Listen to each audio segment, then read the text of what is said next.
با مقصد پیشگیری حادثه‌های غرق‌شوی نورسان و جوانان، کارمندان شعبه کمیته حالت‌های فوق‌العاده و مدافع گرجدنی در منطقه کلوب در شهر و ناحیه‌های منطقه روزهای 29 30 ماه ایول چاره‌بینی‌های عملی گذراندند.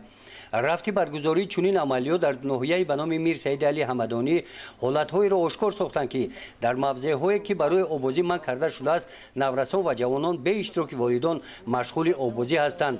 به خاطر پیشگیری حادثه‌های ناخوش غرق‌شوی، کارمندان شعبه کمیته حالت‌های فوق‌العاده و مدافع گرجدنی در منطقه کلوب در همبستگی با شعبه ناحیوی کودکان را از آب برآورده در صحبت با آنها تاکید نمودند که در جای‌هایی که آبازی منع کرده شده است آبازی نکنند.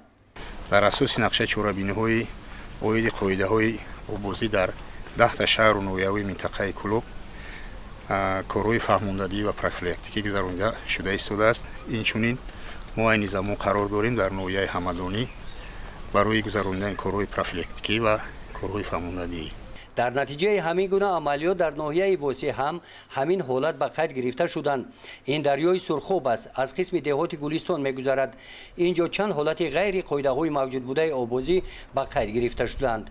اوید با پیشگیری حالت‌های فوق‌العاده که در موضع خوفناک یعنی که آبازی منع است از ثبت کرده شده است که در این تریتوریو در این منطقه آبازی منع است. براشورو علاقه ما در این موضع ثبت نصب کردگیم. خواهش میکنیم که به نظارت نگذارند پدر و مادرها برای فرزندان خود در ساحل‌های دریا کانال ها به نظارت نگذارند فرزندان خود را که در ساحل آبازی را منع کنند.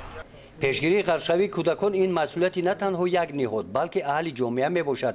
با مقصد پیشگیری این حادثه‌های ناخوش که سبب تلفات جانی و به غم و اندوه گرفتار شدن والدین می گردد، برای پیش راه آن را گرفتن تشکیل و گذراندن جمعیت‌های دستوردهی و عامه‌فهمانی را منفعت آور شماریده در این زمینه کارمندان شعبه منطقوی کمیته حالت‌های فوق‌العاده و مدافع گرجدنی در منطقه کلوب با فعالان دهات ملاقات و واخوری‌های سودمند را به راه ماندند. در همین گونه واخوری در دهات توگرک ناحیه واسه تاکید کرده شد که در پیشگیری آبازی نورسان و جوانان در موضع‌هایی که منع کرده شده است بی‌طرفی ظاهر نکرده باید همه ما مسئول باشیم. گزارش خواجه نظریف خدای نظر زهروف از منطقه کلوب برای برنامه اطلاعاتی نوید.